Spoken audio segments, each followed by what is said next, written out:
바빌론 부자들의 돈 버는 지혜.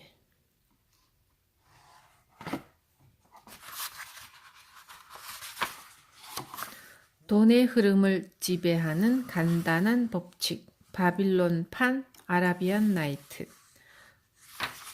지은이의 말. 한 나라의 국부는 국민 개개인이 경제적으로 얼마나 윤택하게 사느냐에 따라 결정된다. 이 책은 개인의 성공을 다룬 책이다. 그런데 성공이란 무엇인가? 성공은 각자의 능력과 노력으로 맺어낸 결실을 뜻한다. 성공을 위해서는 적절한 준비가 필요하다. 적절한 준비가 바로 성공의 열쇠이다. 그러나 적절한 행동을 위해서는 생각이 필요하고 적절한 생각을 위해서는 이해가 필요하다. 당신의 얄팍한 주머니를 두툼하게 만들어줄 이 책은 돈의 흐름을 이해하기 위한 안내서라 할 수 있다. 실제로 이 책은 경제적 성공을 열망하는 사람에게 돈을 벌게 해주고 그렇게 벌어들인 돈을 끝까지 지키게 해주고 그렇게 지킨 돈으로 더 많은 돈을 벌어들이게 하는 방법을 알려주기 위해 쓰여진 것이다. 이 책에서 우리는 옛날 바빌론 시대로 돌아간다. 옛 시대에서 과연 무엇을 배우겠느냐고 천만의 말씀이다. 바빌론 시대는 오늘날까지 전 세계에서 사용되는 금융의 기본 원리가 처음으로 시작된 요람이었다. 이 책은 처음에 조그만 팜플렛으로 발간된 것들을 다시 엮은 것이다. 그 팜플렛에 담긴 이야기들로 인해 은행 구좌의 숫자를 늘려가면서 경제적인 문제를 해결할 수 있었다는 독자들의 열렬한 반응에 나는 망설일 이유가 없었다. 그 이야기를 더 많은 사람들에게 나눠주고 싶었다. 또한 적잖은 분량으로 씌어진 이야기를 친구와 친척, 직원과 동료에게 가감없이 나눠주었던 기업의 경영자들에게도 이 기회를 빌려 감사의 말을 전하고 싶다. 기업의 현장에서 일하는 사람들의 찬사보다 더 나은 추천서가 있겠는가? 그들이야말로 이 책에 쓰여진 원리를 그대로 적용하면서 엄청난 돈을 벌어들이고 있는 주역들이 아닌가. 바빌론이 고대 세계에서 가장 풍요로운 도시가 되었던 이유는 간단했다. 그것은 바빌론의 시민들이 당시 세계에서 가장 부유한 사람들이었기 때문이다. 그들은 돈의 가치를 알았다. 그들은 금융의 원리를 착실히 지키면서 돈을 벌었고 돈을 지켰으며 더 나아가 그 돈으로 더 많은 돈을 벌어들였다. 요컨대 그들은 우리 모두가 원하는 것, 즉 미래를 위한 수입을 마련해 두었던 것이다. 돈은 물질적 성공을 측정해주는 척도이다. 돈은 이 땅에서 최상의 즐거움을 향유할 수 있게 해주는 수단이다. 돈의 흐름을 지배하는 간단한 법칙을 안다면 돈을 벌기란 그다지 어려운 일이 아니다. 6,000년 전 세상에서 가장 부유했던 도시 바빌론을 풍요롭게 한 그 법칙이 오늘날에도 그대로 돈의 흐름을 지배하고 있다. 황금을 꿈꾸는 사나이. 바빌론에서 수레를 만들며 근근히 살아가던 사내 반시르는 깊은 체념에 빠져 있었다. 그는 집을 둘러싼 나지막한 담에 걸터 앉아 슬픔에 잠긴 눈빛으로 조그만 집을 물끄러미 쳐다보았고 널찍한 작업장에는 절반쯤 완성된 수레가 덩그러니 놓여 있었다. 작업장과 연결된 문으로 그의 부인이 뻔질나게 얼굴을 내밀면서 남편을 몰래 훔쳐보았다. 아내의 그런 모습에 반시르는 쌀자루가 텅 비었음을 짐작할 수 있었다. 이것은 곧 1시간이라도 빨리 수레를 완성해야 함을 뜻했다. 바퀴 테두리에 가죽을 대고 멋지게 윤을 내어 색까지 칠해서 부자인 고객에게 넘겨주려면 당장이라도 망치질과 톱질로 땀을 흘려야 한다는 뜻이다. 그러나 반시르의 근육질 몸뚱이는 담에 앉아 일어날 줄 몰랐다. 아무리 생각해도 해답을 찾을 수 없는 문제를 두고 끝없는 생각에 잠겨 있을 뿐이었다. 유프라테스강 유역을 뜨겁게 달구는 열대의 햇살까지도 그를 한없이 무력하게 만들었고 이마에 송골송골 맺힌 땀방울들이 가슴에 떨어지면서 정글처럼 무성한 가슴털 사이로 모습을 감추었다. 저 멀리에는 바빌론 궁전을 에워싼 성벽이 탑처럼 우뚝 솟아 있었고 가까이에는 아름다운 벨타워가 까마득히 높이 치솟아 푸른 하늘을 둘러 나누고 있었다. 그 탑이 드리운 그림자 속에 반시르의 초라한 집이 있었다. 또한 산뜻하지는 않지만 정성스레 관리된 집들도 있었고 바빌론은 그런 곳이었다. 웅대한 건물과 초라한 오두막, 엄청난 부자와 끼니를 걱정하는 가난한 사람이 뒤섞여 사는 곳이었다. 게다가 성벽 안에 온갖 계층의 사람들이 뒤섞여 사는 도시. 그러나 조금만 자세히 들여다보면 부자와 가난한 사람은 확연히 차이가 난다. 부자가 탄 마차는 요란한 소리를 내면서 장사꾼들과 거지들을 길가로 밀쳐낸다. 신발을 신은 장사꾼과 맨발의 거지를. 그러나 왕의 가공원에 물을 대기 위한 물지개를 짊어진 노예들의 긴 행렬이 지나갈 때에는 부자들까지도 길 옆으로 물러서야 했다. 반시르는 자신의 문제를 골똘히 생각하느라 분주한 도시의 소음조차 들리지 않았고 그런 것에 관심을 쏟을 겨를도 없었다. 그때 귀에 익은 수금소리에 그는 몽상에서 깨어나 소리가 나는 쪽으로 고개를 돌렸다. 막역지우로 수금 연주가인 코비가 미소를 머금은 얼굴로 서 있었다. 코비는 반시르에게 신의 이름으로 인사를 건넨 후 정중한 목소리로 반시르, 이렇게 한가로이 앉아있는 것을 보니 신께서 자네에게 커다란 축복을 벌써 내렸나 보구만.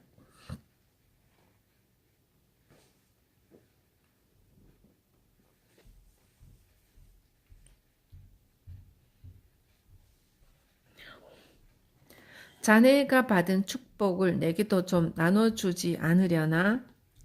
나라면 기꺼이 자네와 나눌 걸세. 자네의 그 두툼한 지갑에서 딱 2세켈만 꺼내서 빌려줄 수 있을까? 오늘 밤에는 갚을 수 있을 거야.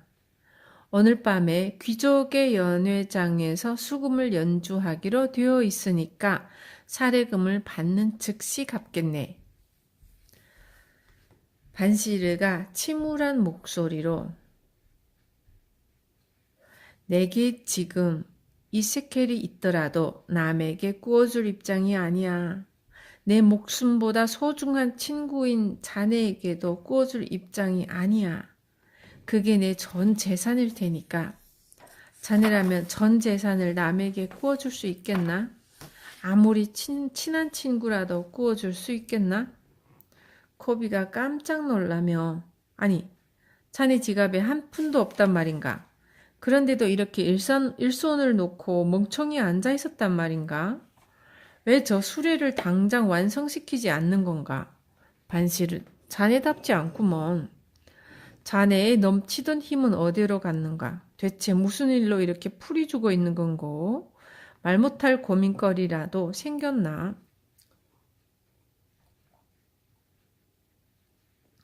반시르가 고개를 끄덕이며 대답했다. 그래, 신에게 벌을 받은 것 같아. 모든 것이 다 덧없는 꿈 때문일세.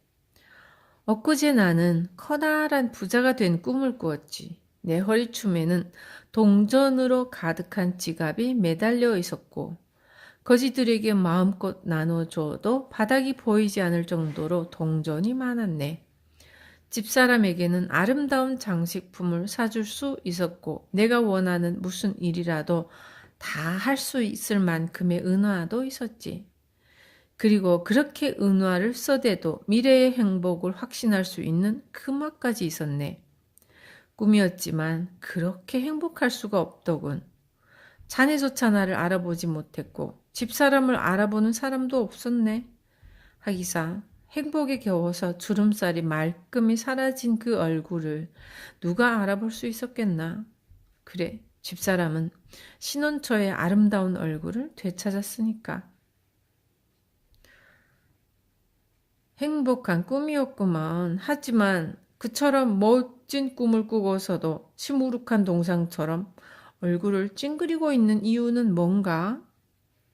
반시르는 한숨을 내쉬었다. 꿈에서 깨어나서 내 지갑이 텅텅 비어 있는 것을 알았을 때 내 기분이 어땠겠나? 그건 마치 배신을 당한 기분이었네. 그래, 자네나 나나 똑같은 입장이니까 솔직히 말해보겠네. 젊었을 때 우리는 지혜를 배우겠다고 제사장을 찾아가기도 했었고, 젊었을 때 우리 둘은 언제나 즐거움을 함께 나누었지. 이렇게 어른이 되어서도 우리 우정은 변치 않았네. 우리는 이런 삶에 만족하며 살았고, 오랜 시간을 힘겹게 일하면서 그렇게 벌어들인 돈을 마음껏 써댔지. 그런데 말이야, 우리가 지난 세월 동안 꽤 많은 돈을 벌었지만 그 많던 돈은 모두 어디로 갔나? 그렇다고 해서 우리가 돈이 주는 진정한 즐거움은 알았나? 지금도 여전히 그 즐거움을 꿈꾸고 있지 않은가? 대체 우리가 말 못하는 짐승보다 나을 것이 무엇인가? 우리는 세상에서 가장 풍요로운 도시에서 살고 있네. 우리 주변에는 온갖 보물이 널려 있지만 정작 우리 것은 하나도 없어. 인생의 절반을 뼈 빠지게 일했지만 자네에게 남은 것이 무엇인가? 그저 빈 지갑뿐이야. 그래서 자네도 오늘 저녁에 갚을 테니 이 세케를 빌려달라고 구걸하는 것이 아닌가? 내가 어떻게 대답해 주길 바라나?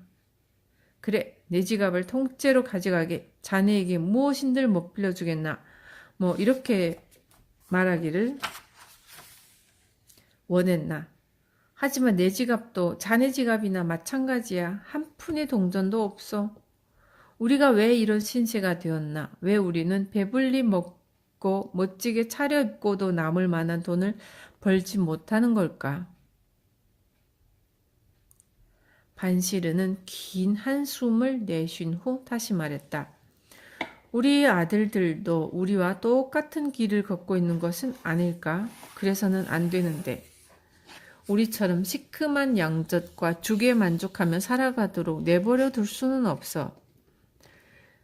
그 아이들은 황금에 둘러싸여 풍요로운 삶을 즐길 수 있도록 해주어야 해. 코비가 심각한 얼굴로 말했다. 반시르, 자네와 오랜 시간을 함께 했지만 전에는 이렇게 말한 적이 없었어. 그렇지. 한 번도 이런 말을 해본 적이 없었지. 새벽부터 어둑한 밤이 될 때까지 그저 누구보다 멋진 수레를 만들겠다는 생각에 일에만 열중했으니까. 그리고 언젠가는 신께서 내 노력을 인정해 주시고 커다란 재물을 주실 것이라 믿었으니까. 하지만 현실은 그렇지 않았네. 이제야 깨달았어. 나는 결코 부자가 될 수 없다는 것을. 내 심정이 어떻겠나. 가슴이 터질 것만 같네. 나도 부자가 되고 싶네. 내 땅을 갖고 싶고 내 가축을 갖고 싶고 멋진 옷을 입고 싶고 두툼한 지갑을 갖고 싶고 부자가 될 수만 있다면 등이 휘도록 일할 각오가 되어 있네. 하지만 일한 만큼 정당한 보상을 받고 싶어. 그렇다면 우리의 문제가 무엇이지? 자네에게 한번 묻겠네. 세상에는 멋진 물건들이 널려 있는데 돈이 있다면 그것들을 얼마든지 즐길 수 있는데 왜 우리에게는 그런 돈이 없을까? 코비가 대답했다. 나는 그 이유를 알고 있지. 적어도 그 점에서는 내가 자네보다 낫구만. 내가 수금을 연주해서 번 돈은 물거품처럼 사라지지. 하지만 내 가족을 굶기지 않으려면 그 돈을 써야 하니까. 또 내게는 아주 멋진 수금을 장만해야겠다는 꿈이 있네. 내 머리에 떠오르는 멋진 선율을 완벽하게 표현해줄 그런 수금을 말일세.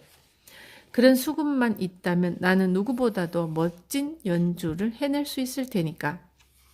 그래, 자네라면 그런 수금을 가질 자격이 있지. 바빌론의 어떤 연주자도 자네만큼 감미로운 선율을 창조해내지 못할 거야.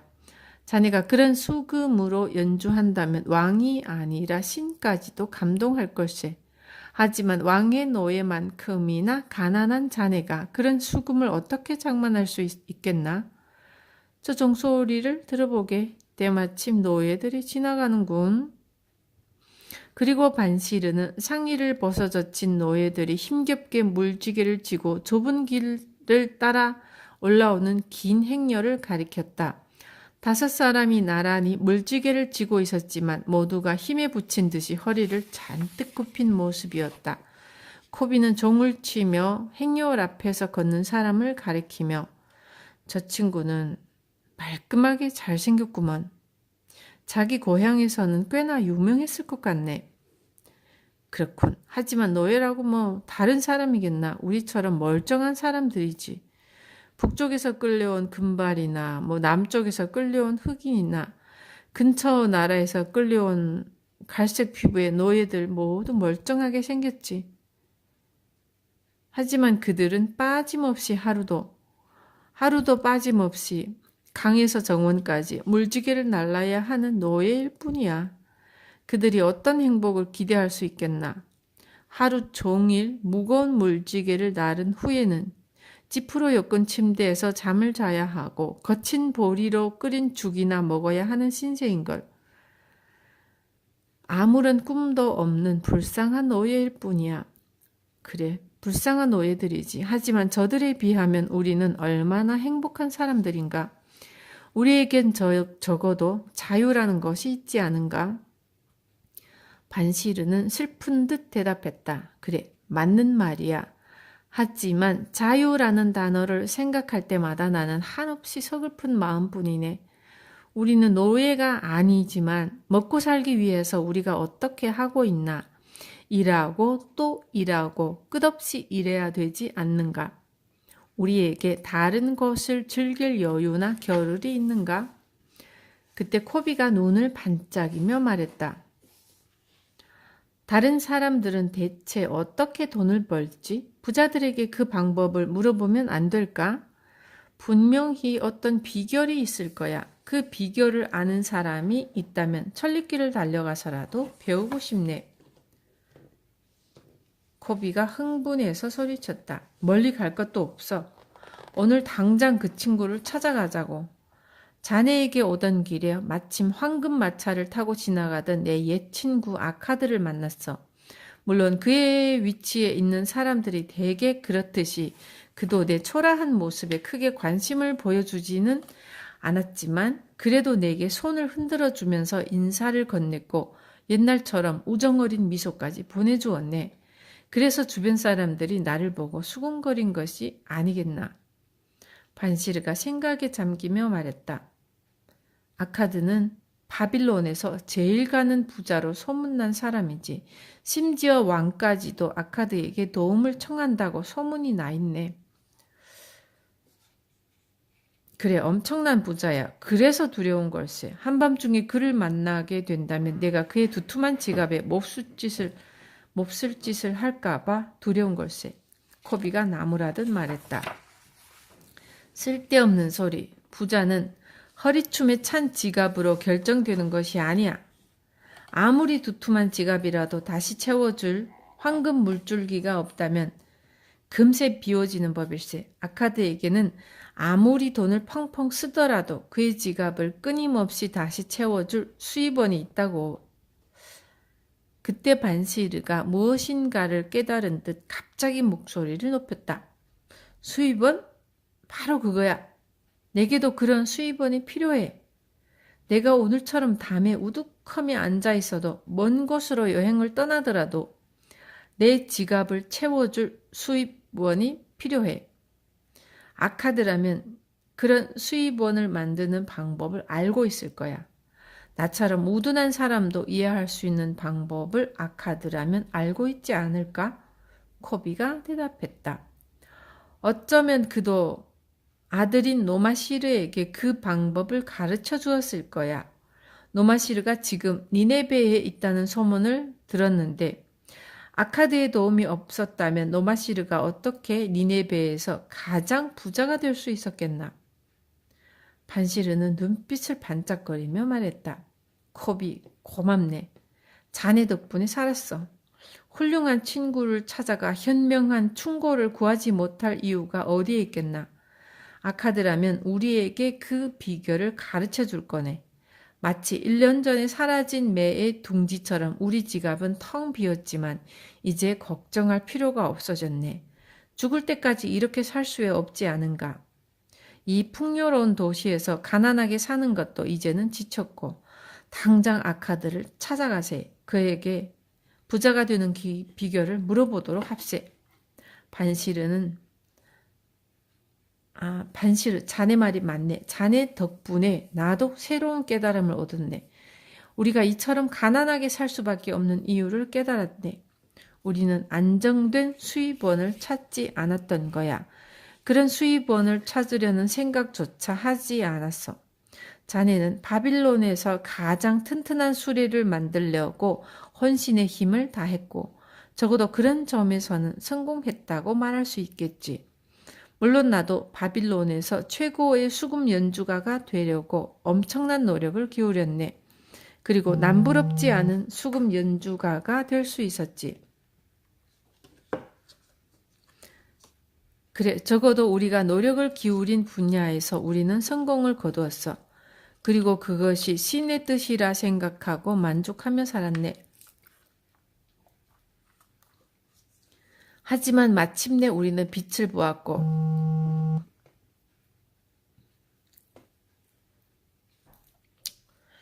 떠오르는 태양에서 쏟아지는 찬란한 빛을 보았네. 이제 우리는 새롭게 깨달은 걸세.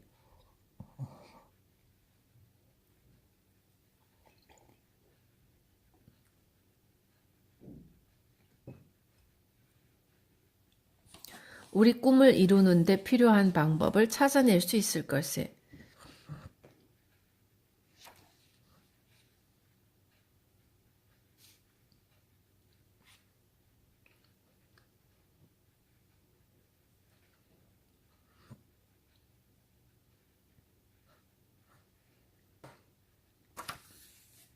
반시르가 독촉하며 나섰다.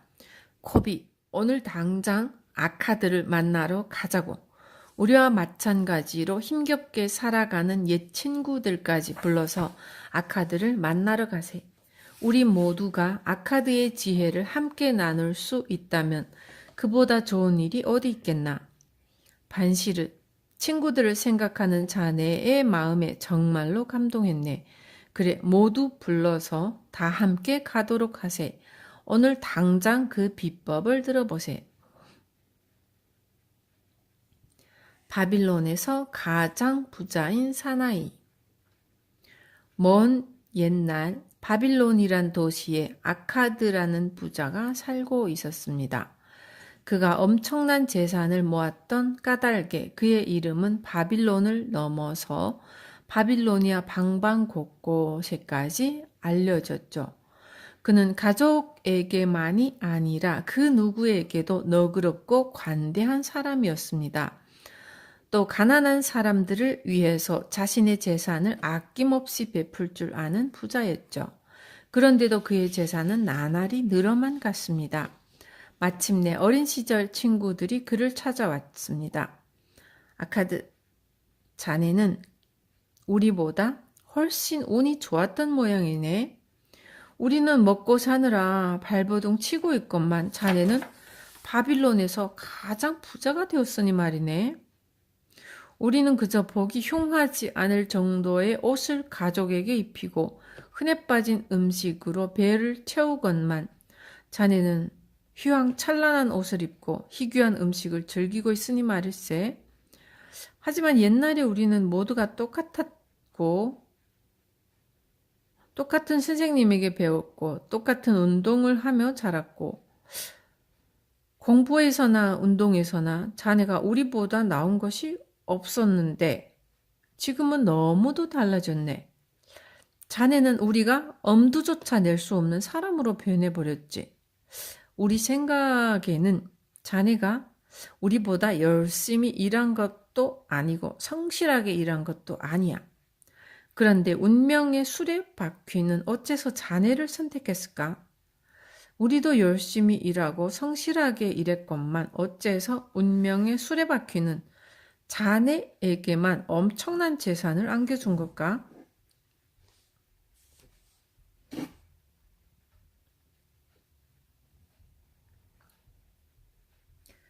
아카드는 친구들의 불평을 조용히 듣고 있었습니다.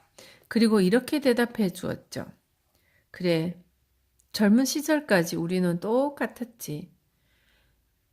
그런데 자네들이 아직까지 근근히 살아가는 이유가 뭐냐고?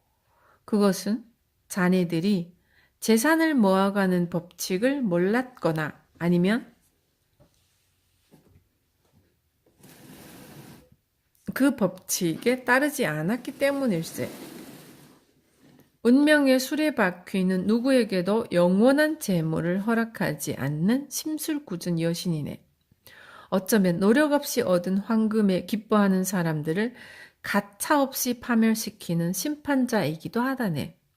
게다가 그 여신은 우리가 황금을 두서없이 낭비하도록 만들기도 하지. 그 때문에 우리는 힘들게 벌어들인 재산을 순식간에 날려버리는 거네. 아무런 보람도 없는 욕망과 욕심에 사로잡혀 재산을 펑펑 써대고 결국에는 빈털터리가 되어버리는 거네. 반면에 정반대인 사람들도 있지. 지독한 수전노인 사람들. 그들의 괴짝에 들어간 돈은 도무지 나올 줄을 모르지. 그들은 벌어들인 돈을 한 푼도 쓰지 않으려고 전전긍긍하는데 왜 그렇겠나? 그들은 돈을 다시 벌어들일 방법을 모르기 때문이지. 그런 사람들은 어떻게 살아가는지 아나? 도둑을 맞을지도 모른다는 생각에 잠시도 편안할 새가 없네. 그야말로 공허한 삶이 아니겠나? 돈을 쌓아두고도 그렇게 불행하게 지내야 하니 말이네. 하지만 전혀 다른 사람들이 있지. 손쉽게 황금을 벌어들일 뿐 아니라 나날이 더 많은 황금을 벌어들이면서도 세상 사람들에게 존경받고 행복을 누리며 살아가는 사람들이 있지. 물론 이런 사람은 극소수에 불과하네. 나도 그런 사람들을 알고 있지만 소문으로만 알고 있을 뿐이네. 하지만 갑자기 커다란 재산을 물려받은 사람은 결코 이런 사람이 되지 못하지. 친구들은 아카드의 말에 고개를 끄덕이지 않을 수 없었습니다. 그들이 알고 있기에도 갑자기 재산을 물려받은 사람은 결코 바람직한 삶을 살고 있지 않기 때문입니다. 그들은 아카드에게 그처럼 많은 재산을 모을 수 있었던 방법을 물었습니다. 아카드는 빙긋이 웃으며 미소를 짓고 친구들에게 그 비밀을 하나씩 털어놓기 시작했죠. 아카드가 들려준 그 비밀은 다음과 같았습니다. 젊은 시절 나는 주변을 둘러보면서 우리에게 행복과 만족을 안겨주는 것들을 빠짐없이 살펴보았지. 그리고 돈이 있어야 행복할 수 있다는 진리를 깨달았네. 돈이 바로 힘이었네. 돈이 있다면 어떤 일이라도 가능하다는 사실을 깨달았지. 돈이 있어야 집안을 멋진 가구로 장식할 수 있지 않겠나? 돈이 있어야 먼 바다로 항해를 떠날 수 있지 않겠나? 돈이 있어야 아름다운 장신구를 살 수 있고 반질되는 대리석으로 집을 지을 수 있지. 돈이 있어야 신을 위한 웅대한 신전도 지을 수 있고 확실히 돈이 있어야 이런 모든 일을 할 수 있었지. 돈이 있어야 세상을 즐겁게 살면서 우리 영혼까지 만족시켜 줄 수 있는 것이네. 이런 진리를 깨달은 순간 나는 비로소 삶의 목표를 뚜렷이 정할 수 있었네. 다른 사람들이 즐기는 모습을 멀찌감치 떨어져서 구경이나 하는 그런 사람은 되지 않겠다고 결심했지. 그저 남 부끄럽지 않을 정도의 싸구려 옷으로 만족해버리는 사람은 되지 않겠다고 결심했네. 평생 가난한 사람과 뒹굴며 허망한 웃음에 만족하는 사람은 되지 않겠다고 결심했지. 어떤 연회장에서나 반갑게 맞아주는 사람이 되어야겠다고 결심했네. 자네들도 알고 있듯이 나는 가난한 장사꾼의 아들이었지. 재산을 물려받을 희망이라곤 조금도 없는 가난한 장사꾼의 아들. 그렇다고 특별한 지혜나 권력을 물려받은 것도 아니지. 하지만 나는 내 운명을 탓하지 않았네. 대신에 꿈꾸는 것을 성취하고자 한다면 그에 맞는 시간과 공부가 필요하다는 사실을 깨달았네. 시간에 대해 한번 생각해 볼까? 대부분의 사람들이 시간을 남아도는 것이라 생각하지. 자네들은 어떤가? 자네들도 마찬가지였네. 자네들을 부자로 만들어줄 시간을 덧없이 보내버렸지. 생각해보게. 지금까지 무엇을 이루어냈는가? 아내와 자식, 가족을 제외한 다른 사람들에게 떳떳하게 보여줄 수 있는 것이 무엇인가? 또 공부란 무엇인가? 옛 현이는 두 가지 공부가 있다고 가르쳐 주셨네.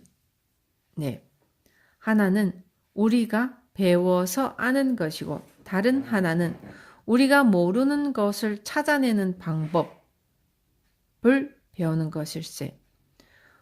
우리가 모르는 것을 찾아내는 방법을 배운다.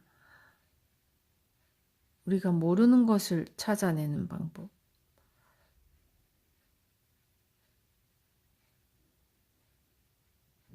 그래서 나는 돈을 버는 방법을 알아내기로 결심했네.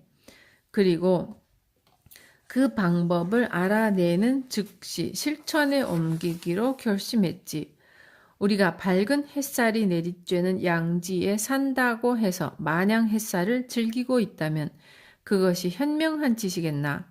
양지가 언제까지나 양지일 수는 없지 않은가? 이것은 세상의 이치였지.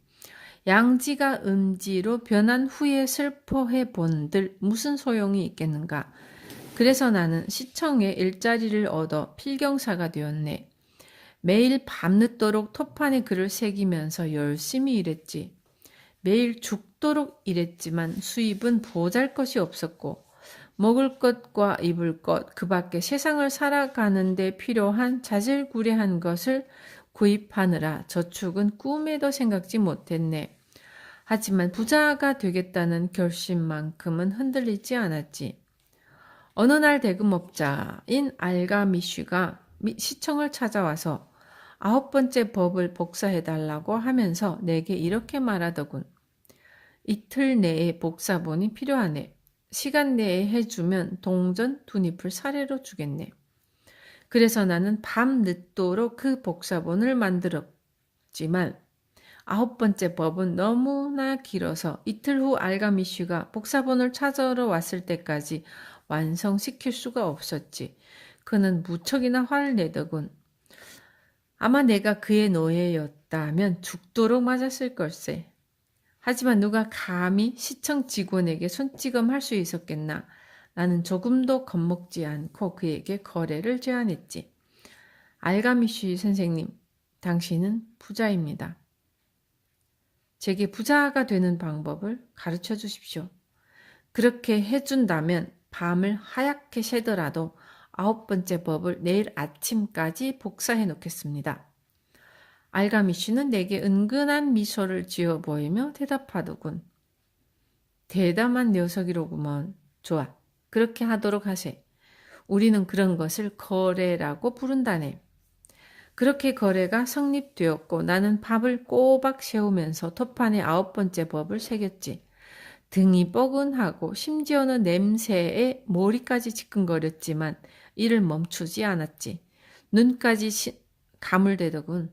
하지만 다음날 아침 알가미쉬가 시청을 찾아왔을 때 나는 완성된 토판을 그에게 건네주며 말했네. 여기 있습니다. 선생님께서도 약속을 지키시겠죠? 자네가 약속을 지켰으니 나도 당연히 약속을 지켜야지. 이제 알고 싶어하는 것을 말해주겠네. 나도 이제 늙었어. 늙으면 누군가와 말을 하고 싶어지는 법이지.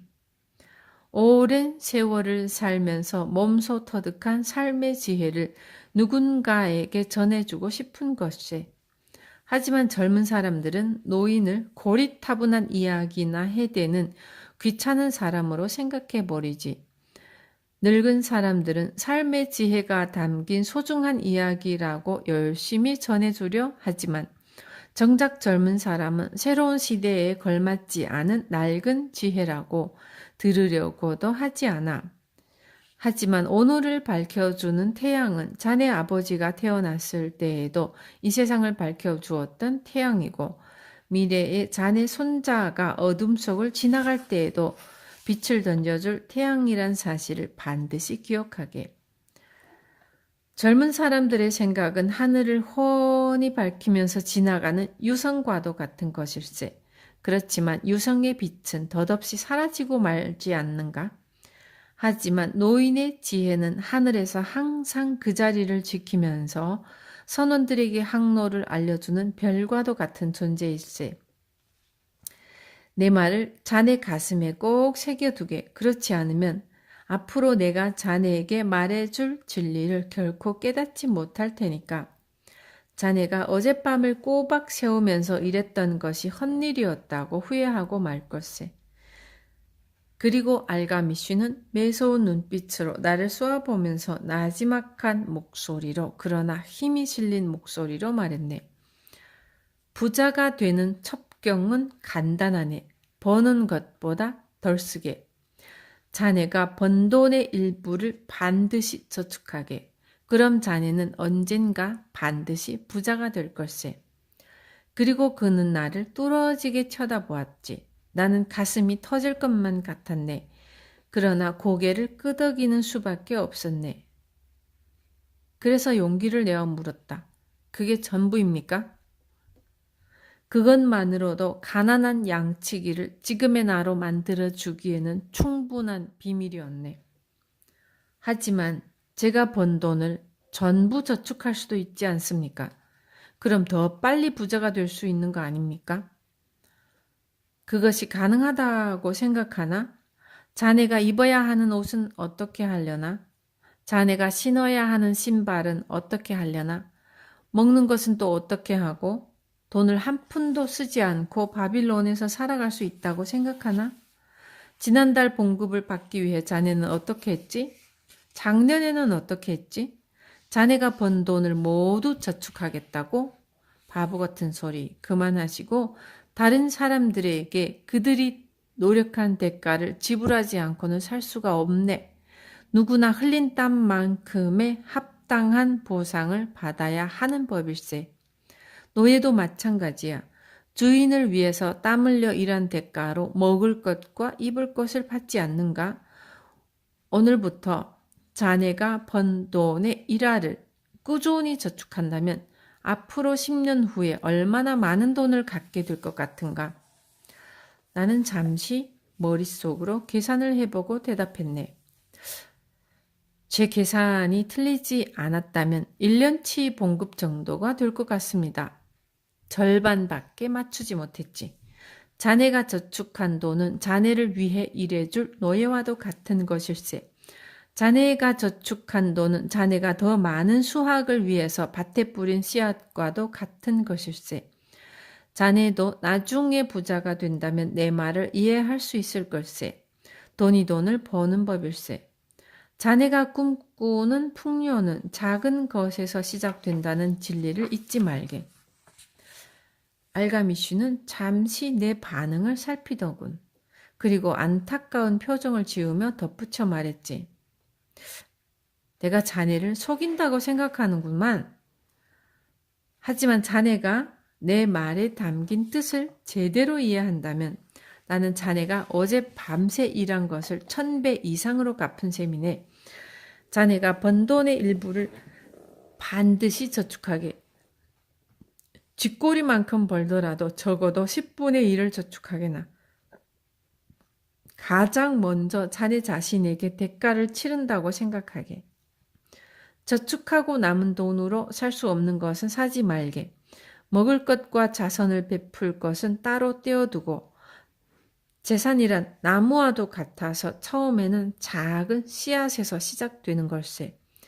자네가 저축하는 첫 돈이 재산이라는 나무로 성장해갈 씨앗이라 생각하게나. 자네가 그 씨를 빨리 뿌릴수록 나무도 그만큼 빨리 성장하게 될 거네. 자네가 저축이라는 자양분과 물로 정성을 기울일수록 그 나무는 그만큼 빨리 성장할 거네. 그래야 그 나무가 드리워준 그늘을 즐기면서 자네는 행복하게 살 수 있지 않겠나? 이렇게 말한 후에 알가미슈는 토판을 들고 돌아갔지. 나는 그가 말해준 것을 곰곰이 생각해 보았네. 상당히 그럴듯하다는 생각이 들었고 그래서 그의 말대로 실천해 보기로 결심했지.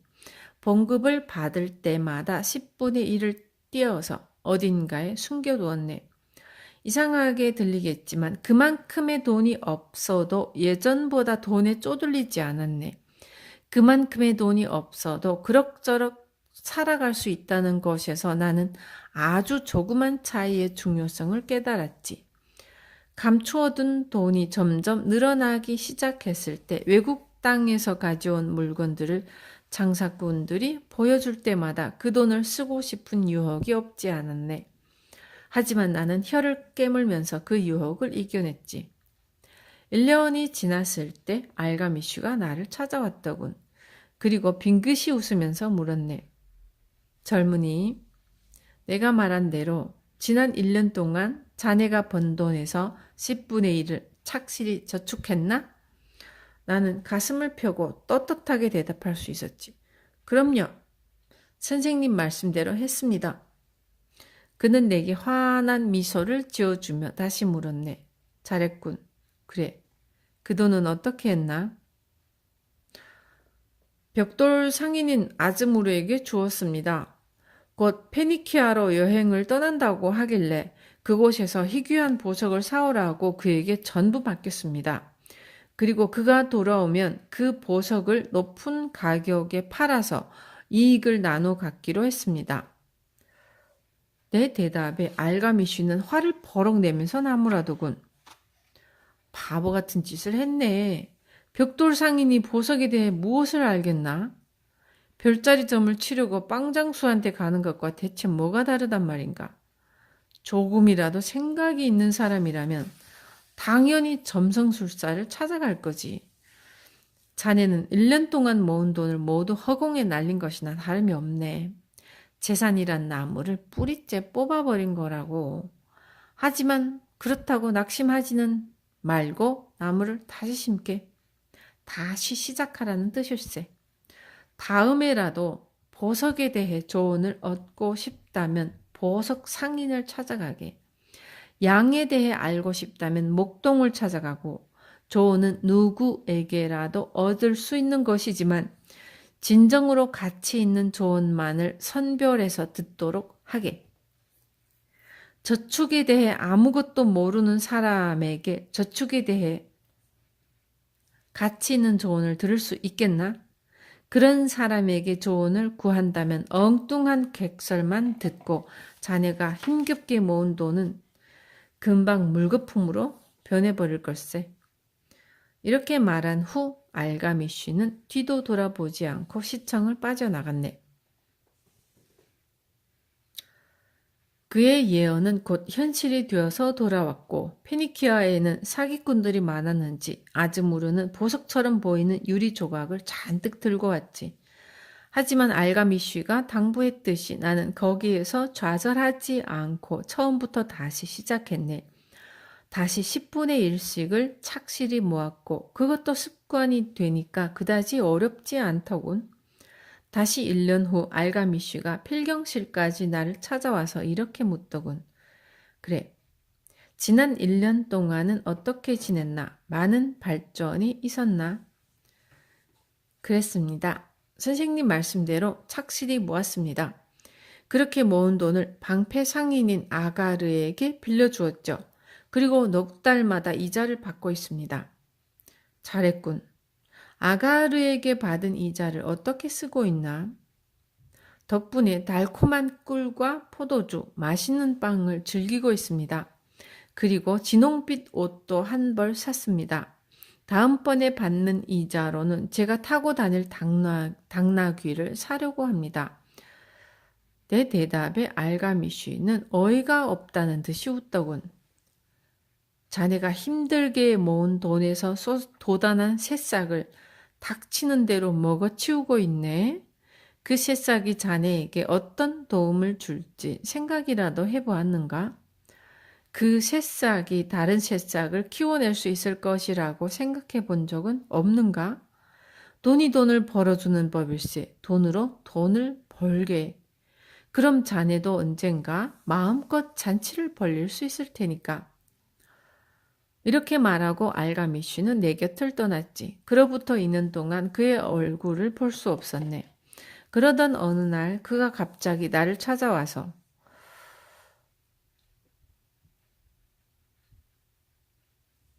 그는 그새 몰라보게 주름살이 늘었고 눈꺼풀이 축 늘어져 무척이나 늙어 보였지.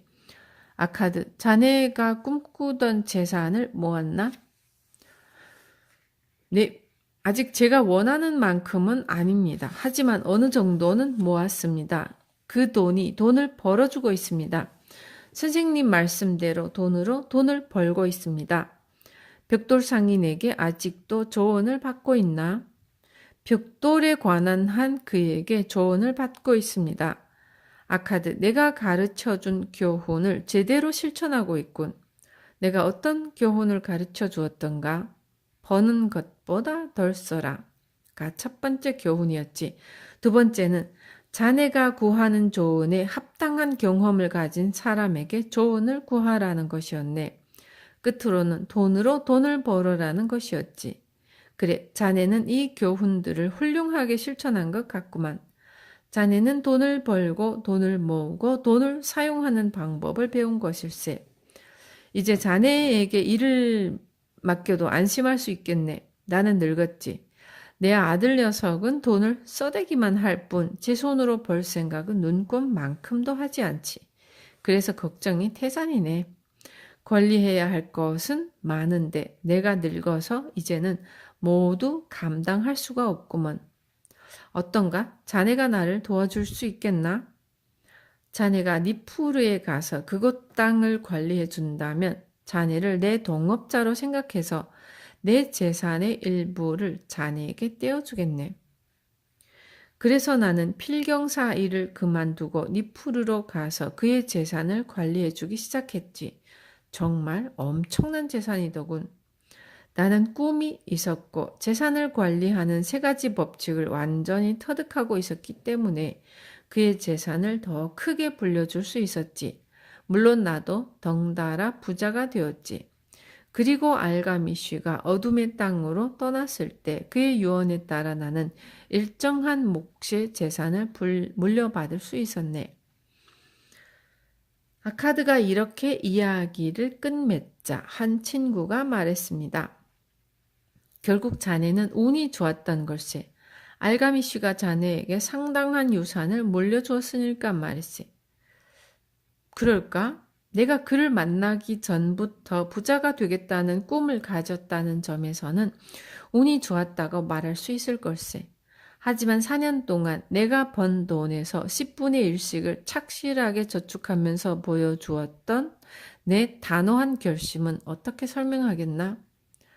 오랫동안 물고기의 습성을 연구한 덕분에 그물을 던질 때마다 그물을 가득 채우는 어부를 그저 운이 좋은 어부라고만 말하겠나? 기회는 준비되지 않은 사람에게는 찾아오지 않는 오만한 여신일세. 다시 말해서 기회는 준비된 사람에게만 찾아오는 법이지. 다른 친구가 말했다.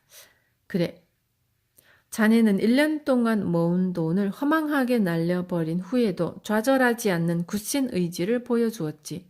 그래, 자네는 남다른 의지력을 지닌 친구야. 아카드가 말했다. 의지력이라 말했나? 하지만 의지력이 전부는 아닐세. 의지력이 강하다고 낙타가 짊어질 수 없는 짐을 짊어질 수 있겠나? 황소가 끌 수 없는 짐을 끌 수 있겠나? 의지력은 자네들이 성취하려는 목표까지 줄기차게 매진하겠다는 단호한 결심에 불과한 것일세. 나는 아무리 사소한 것이라도 목표를 세우면 끝장을 볼 때까지 물러서지 않네. 사소한 일도 완벽하지 해내지 못하면서 어떻게 중요한 일을 처리할 수 있겠나? 언젠가 나는 이런 결심을 했네. 앞으로 100일 동안 이 다리를 건널 때마다 조약돌 하나를 집어 강에 던지리라. 그리고 결심한 바로 그날부터 그대로 실천했지.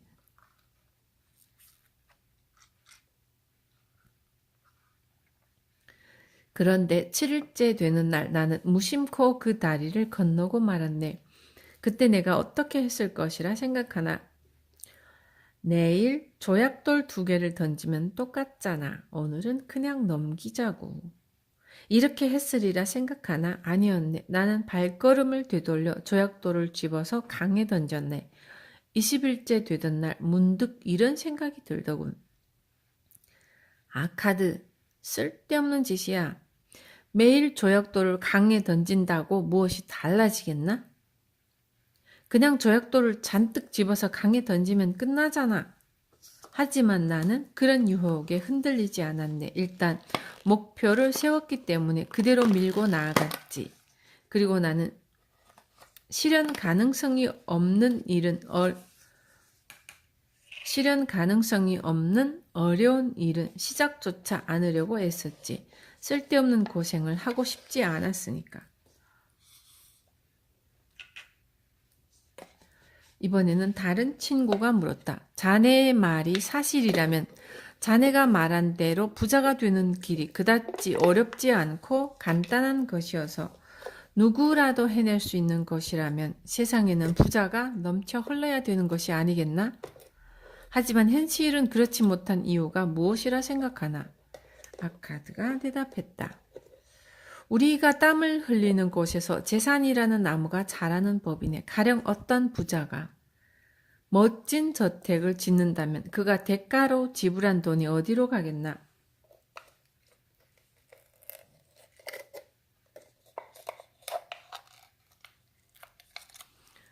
벽돌 상인이 그 몫을 챙길 테고 인부가 그 몫을 챙길 거네. 물론 예술가도 한 몫 챙기겠지. 말하자면 그 저택을 짓는데 땀을 쏟은 사람들에게 일정한 몫이 돌아가네. 그러나 저택이 완성된 후에는 어떻게 되겠나? 저택을 짓는데 지불한 액수보다 더 높은 가치가 매겨지지 않을까? 게다가 그 저택이 들어선 땅은 어떻게 되겠나? 공터로 있었을 때보다 훨씬 높은 가격이 매겨지지 않겠나? 재산은 이런 식으로 풀어나는 법일세. 재산의 한계를 누가 예측할 수 있겠나? 페니키아 사람들이 해상무역으로 벌어들인 돈으로 황무지에 그처럼 찬란한 도시들을 건설했다는 사실을 잊지 말게. 또 다른 친구가 물었습니다. 그런데 우리도 부자가 될 수 있겠나? 벌써 많은 세월이 지나서 어느덧 중년에 이르렀고 그동안 모아둔 돈도 없는데 말일세. 우리는 이제 어떻게 해야 좋겠나? 알가미쉬가 내게 가르쳐준 교훈을 자네들에게 그대로 말해주고 싶네. 첫째, 내가 벌어들인 돈의 일부는 무조건 저축한다.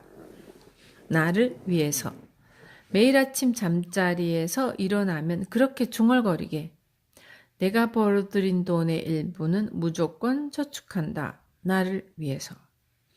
점심을 먹고 나서도 그렇게 중얼거리게. 잠자리에 들기 전에도 그렇게 중얼거리게. 매일 매시간 그렇게 중얼거리게. 하늘을 수놓은 별처럼 그 말이 자네들 가슴에 새겨질 때마다 틈나는 대로 그렇게 중얼거리게. 이 교훈을 절대 잊지 말게. 아니 머릿속을 이 생각만으로 채워버리게. 자네들 판단에 가장 적절하다고 생각되는 만큼을 저축하게. 하지만 적어도 10분의 1이 넘어야 하네. 필요하다면 소비 습관을 바꾸게. 돈이 생기면 가장 먼저 10분의 1을 떼어서 어딘가에 모아두게. 그렇게 한다면 자네만이 알고 있는 보물을 가졌다는 생각에 가슴이 뿌듯해질 걸세. 돈이 한 푼씩 늘어날 때마다 자네 기쁨도 그만큼 늘어날 걸세. 삶의 새로운 활기를 되찾게 될 거네. 더 많은 돈을 벌어야겠다는 의욕에 즐겁게 일할 수 있을 것세. 하지만 늘어난 수입에 대해서도 똑같은 비율로 저축하겠다고 생각하지는 않겠지? 둘째로, 돈이 돈을 만드는 법을 배우게나. 돈을 자네의 노예로 만들게. 돈으로 돈을 만들게. 그렇게 만들어진 돈으로 다시 돈을 만들게. 미래를 위한 안전한 수입원을 찾아보게나. 주변의 노인들을 눈여겨보게. 자네들도 언젠가 노인이 된다는 사실을 잊지 말고 행복한 노년을 보내고 싶다면 지금부터라도 모은 돈을 안전한 곳에 투자해야 하네. 지나친 고리, 금리, 높은 금리를 약속하는 사람들의 유혹에 넘어가지 말기나. 그런 사람은 10중 8구 사기꾼이니까. 그렇다고 결코 인색해서는 안 되지. 조그만 푼돈이라도 정기적으로 자선단체에 기부하게나. 그 돈이야말로 자네들을 지켜주는 안전장치로 생각해야 하네. 그 돈을 아낀다면 더욱 빨리 부자가 될 수 있을 것이라는 생각에 자선을 게을리하지 말게. 생각이 조금이라도 있는 사람이라면 내 말에 담긴 뜻을 충분히 이해할 수 있을 거네. 그리고 합당한 사람에게 조언을 구하게나.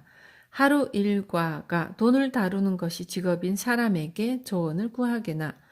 내가 벽돌 상인인 아즈무르에게 보석에 대한 판단을 맡겼던 것처럼 엉뚱한 사람에게 조언을 구해 낭패를 볼 수야 없지 않은가? 따라서 수익이 적더라도 안전한 곳에 투자하는 것이 가장 바람직한 방법이라 생각하네. 이 땅에서 사는 동안이라도 즐겁게 살아야 되지 않겠나? 따라서 지나치게 많은 돈을 저축하겠다고 결심하고 궁핍하게 살지는 말게. 총 수입에서 10분의 1 이상을 저축할 경우 생활에 큰 불편을 초래한다면 그저 10분의 1을 저축하는 것에 만족하게. 자네 수입에 걸맞은 삶을 살게나. 그렇다고 절대 인색한 사람이 되지는 말고 돈 쓰기를 두려워하는 사람이 되어서는 안 되네. 얼마나 아름답고 신나는 세상인가. 이런 세상을 마음껏 즐겨야 되지 않겠나? 친구는 아카드에게 고맙다고 말한 후에 그의 집을 나섰다. 상상력이 부족해서 아카드의 조언을 이해하지 못한 친구들은 입을 다물고 묵묵히 걸을 뿐이었다. 개 중에는 아카드가 옛 친구이기는 하지만 부자가 된 이후로 거만해졌다고 빈정대는 친구들도 있었다. 그러나 그를 보는 눈빛이 완전히 달라진 친구들도 있었고 그들은 알가미쉬가 아카드를 필경실까지 찾아간 이유를 알 것만 같았습니다. 아카드의 행실에서 밝은 빛을 찾아 가난의 어둠을 벗어나겠다는 굳은 의지를 읽었기 때문이죠. 그 빛을 찾았을 때 아카드는 절호의 기회를 만날 수 있었습니다. 기회는 아무에게나 찾아오는 것이 아니었습니다. 그것은 행운이 아니었고 기회는 준비된 사람에게 찾아오는 신의 선물이었습니다. 이렇게 생각한 친구들은 그 이후에도 기회가 닿을 때마다 아카드를 찾아가 조언을 구했습니다. 아카드는 그들을 반갑게 맞아주며 조언을 아끼지 않았고 알가미슈가 그에게 가르쳐준 지혜와 그가 살면서 터득한 지혜를 아낌없이 친구들에게 나눠주었습니다. 또한 친구들이 모은 돈을 안전한 곳에 투자하도록 도와주었습니다. 덕분에 그들은 힘겹게 모은 돈을 잃지 않았고 배당금을 나눠주지 못하는 곳에 돈을 묵히지 않을 수 있었습니다.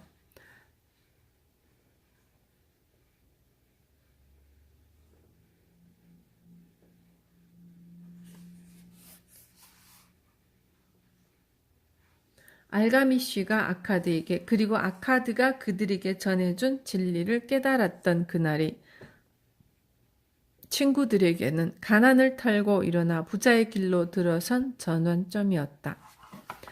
버는 것보다 덜 써라. 당신이 번 돈의 일부를 반드시 저축하라.